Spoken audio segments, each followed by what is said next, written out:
Steve Gibbons Band and Tulane, his star on Broad Street in Birmingham, about to be unveiled.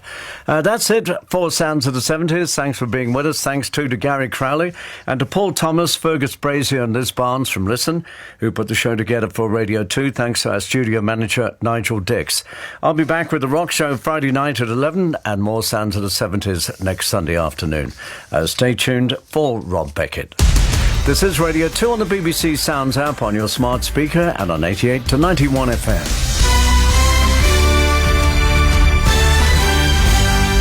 BBC News at 5 o'clock. This is Nikki Cardwell. Delegates at the COP27 climate conference in Egypt have been told that the planet is sending a distress signal and they must take action.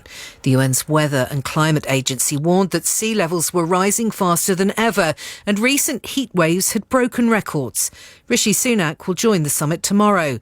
The Shadow Climate Secretary Ed Miliband is also going. He says the UK should have taken a bigger leadership role. Rishi Sunak has sent out a message with his dithering about whether he was going to go and some of his policy agenda that Britain is out of the climate leadership business. Britain needs to be in the climate leadership business for climate, but also for energy bills, for energy security, for jobs. This is the opportunity of the future.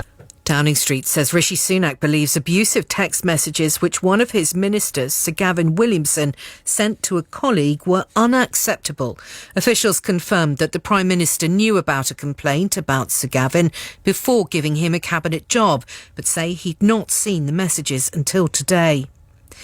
The biggest ever nursing strike in the NHS could take place before Christmas. The Royal College of Nursing says its members have been voting in favour of a walkout in a row about pay and poor staffing levels, although the final results will not be known for several days. In Scotland, the GMB union has already voted to strike, but the GMB National Secretary Rachel Harrison says that doesn't mean walkouts will happen. We're currently making plans for over 4,000 GMB members working in all roles across the NHS and the ambulance service to take action, possibly this side of Christmas. So up there, what we are actually doing is urging the Cabinet Minister to come back to the table with a vastly improved offer. At least 19 people are now known to have died when a passenger plane crashed into Lake Victoria in Tanzania. It was trying to land in bad weather. Mayeni Jones reports. This will be devastating news for the relatives of those involved. The Prime Minister, who visited the scene, told journalists that the aircraft's pilots, who were in touch with officials earlier, are likely to be amongst the dead. He says an investigation would be carried out to find out exactly what caused the aircraft to land on water just 100 metres from the airport. 43 people were on board the Precision Air flight from Dar es Salaam to Bukoba. The government has closed the Bukoba airport until further notice. Football and Arsenal are back at the top of the Premier League following a 1-0 win at Chelsea. There were also victories for Aston Villa, Newcastle and Crystal Palace. At the Men's Rugby League World Cup, Samoa beat Tonga by 20 points to 18 at Warrington to reach the semi-finals. They'll play England next Saturday. Australia face New Zealand in the other semi.